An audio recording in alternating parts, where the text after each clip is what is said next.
to the final testing of G series Gen 2. We last had the G25 700 versus 660 versus G30, Gen 2 versus two Gen 1s, and the Gen 2 was terrible. I since bought a Gen 2 G25 585 to test, which I did some weeks ago, and bought a G25 550, which I didn't have, just to close up the G25 testing. So that arrived. It took a while, but we did some testing just before Christmas, and this is the first opportunity to create this summary video. There are some quirks about the testing, which I'll go into in terms of what the turbo is actually capable of. Same vehicle, same fueling, same dyno, same test conditions. On screen, briefly, you can just see that what's on screen now is just boost plots. The red plot is G25 550. The blue plot is G25 585, the Gen 2.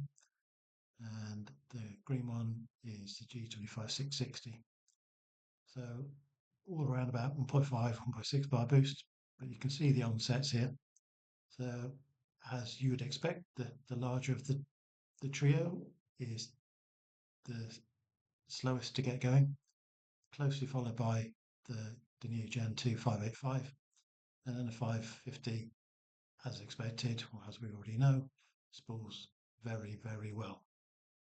So in terms of onset, the 585 is closer to the 660 than it is the 550 by a couple of hundred RPM.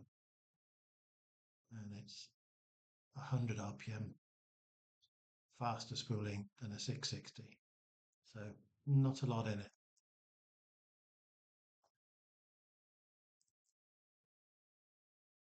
In the comparisons, I'll just take the 660 out of the way.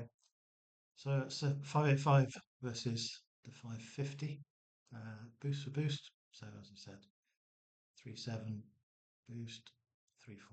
So 250, 300 RPM difference there. In terms of power between the two of them,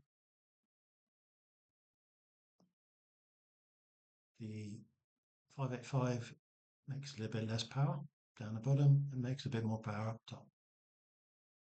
Exactly what you would expect from the compressor.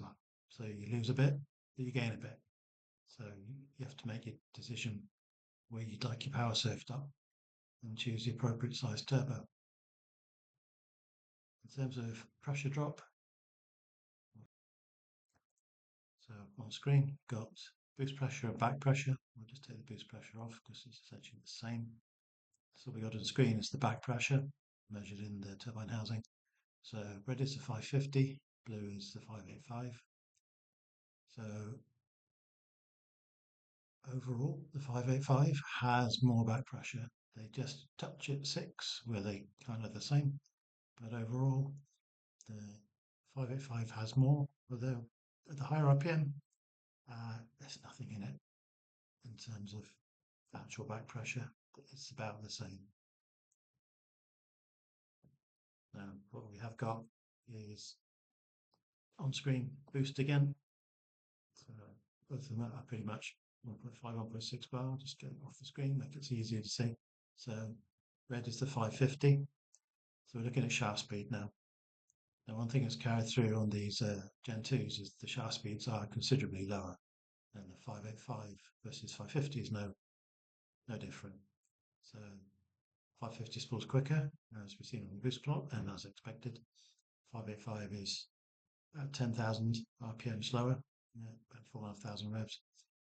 And as you wind it up to where we stopped, to 8,000 RPM, you notice the 550 is actually oversped by some margin. Unintentional, I have to say. It wasn't until I looked at the logs that I thought, oops, wouldn't choose to do that. However, I did, so there we are. So we got 207,000 RPM, the maximum is 185, so I've gone way past it at the peak. But you'll notice the 585, the shaft speed is way lower. So it's 168,000 versus 206. So yes, it's a bit slower to get going, but the shaft speeds are considerably lower. So if you wanted to operate at the high end in terms of boost, this isn't high in real world terms. It's 1.6 bar, and yet my engine and my Ibiza, the test car, clearly consumes a lot of air, but it is a relatively high spec engine. So 1.6 bar boost was plenty enough for the turbo to max out, which isn't what I see on general customer cars, but they don't run cylinder heads like I have. It clearly works. Shoots in Google's because I've got the data. The 660 back on screen, it's the green plot, so you can see it's really pretty close in terms of onset, shaft speeds, like for like, up to about 6,000 revs, and then it diverges. The smaller 585 has to sprint faster to achieve the boost versus the 660. So in terms of relative shaft speeds, just park the cursor at 7.8. We're oversped on the 550, so 205. The 585 is 168 and the 660 is 149. So check your compressor maps and you'll notice that I'm well over. In fact, I'm from 7,000 RPM up. The 550 is maxed in terms of shaft speed. I've got another 1,300 RPM revs on that. But the 550 is not the car, the turbo suited to my car, that's for sure. The 660 is the nice sweet spot. Just a quick comparison. Power, which is obviously things that we're tuning for at the end of the day. Green would be the 660, obviously max peak power. Onset of power, it's pretty much the same as a 585. It's just at the top end where the larger compressor displays that more air.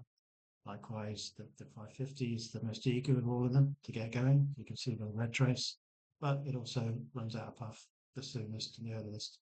585 keeps going a bit more, and the 660 goes a bit more up top. There's no surprises there. That's what you'd expect. They're all on the same boost. In terms of onset, much earlier kick of torque from the 550, but it's the soonest to fall away on torque, followed by the 585. Obviously, 660 hangs on a bit longer. No shockers there. That's what they do.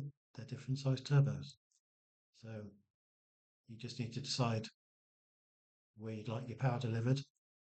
If it's all top end, then maybe the smaller turbo, the 550 is the better choice, minding that you stay within the compressor mount in terms of shaft speed, unlike my own engine, which flows extremely well, and 550 literally can't keep up even at 1.6 bar. So choose wisely. Gen 2, the 585 is the least bad that I've seen, but it's so close to a 660 in terms of spool performance, etc. You have to question, just choose a 660. If you want a really early spooling turbo, choose a 550. Again, I don't really see the point of a Gen 2, other than shaft speeds, which are considerably lower. So, no, not to be ignored, but in terms of power, you get what you get. Thanks for watching.